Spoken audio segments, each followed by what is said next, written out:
சினிமாவில் நிறைய பேர் பயங்கர கஷ்டப்பட்டு உழைக்கிறோம். உழைச்சிட்டு கொஞ்சம் ரிலாக்ஸ் பண்ணணும். ஒரு படம் ஹிட் ஆயிடுச்சு அல்லது பயங்கர கஷ்டப்பட்டாச்சு. ஒரு பெரிய ஷெட்யூல் முடிச்சாச்சுன்னா ரிலாக்ஸ் பண்ணுறதுக்கு ஒரு பெரிய பார்ட்டி அல்லது ஃபாரின் ட்ரிப்பு அந்த மாதிரி ஏதாவது போய் கொஞ்சம் அவுட்டிங்லாம் போயிடுவோம்.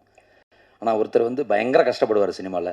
ரிலாக்ஸ் பண்ணணுன்னா சினிமாக்குள்ளேயே ரிலாக்ஸ் பண்ணுவார். மியூசிக் பண்ண போயிடுவார், அல்லது பாடுவார், அல்லது நடிப்பார்.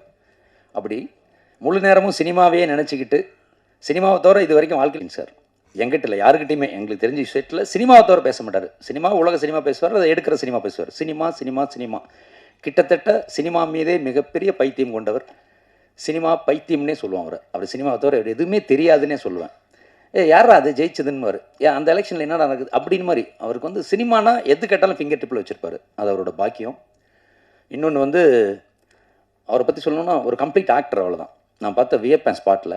அவர் பார்த்தா அலட்டிக்கவே மாட்டார், ஆனால் பயங்கர யதார்த்தமாக நடிப்பார். அவர் நடிப்புன்னு எல்லாத்துக்குமே தெரியும். இன்னொன்று எல்லாருமே நல்லா இருக்கட்டும்னு நினைக்கிற பெரிய ஆத்மா அது. எல்லாருமே சொல்லுவாங்க மிஸ்கின் சார் வந்து அவர் வந்து யூடியூப் கண்டென்ட் நல்லா கொடுப்பாரு, தம்ப்நெயில் கொடுப்பாரு, அவர் நிறைய பேசுவார் அப்படின்னு. அவருக்காக சத்தியமாக பேசுகிறதில்லன்னு எனக்கு தெரியும். இப்போ ஹபிபி ஆடியோ இது ஃபங்க்ஷன் கூட போயிட்டு இவர் தான் அவ்வளோ நேரம் பேசுகிறாரு. ஏன்னா அந்த படம் எப்படியாவது மக்கள்கிட்ட போய் சேர்ந்துடணும்னு நினைக்கிறாரு. அந்த நல்ல எண்ணம், அந்த மனசு. ஏன்னா எல்லாரும் நல்லா இருக்கட்டும், நல்ல படங்கள் நல்லா போய் சேரட்டுங்கிற அந்த அந்த அந்த நல்ல மோட்டிவ் தான் அவருக்கு.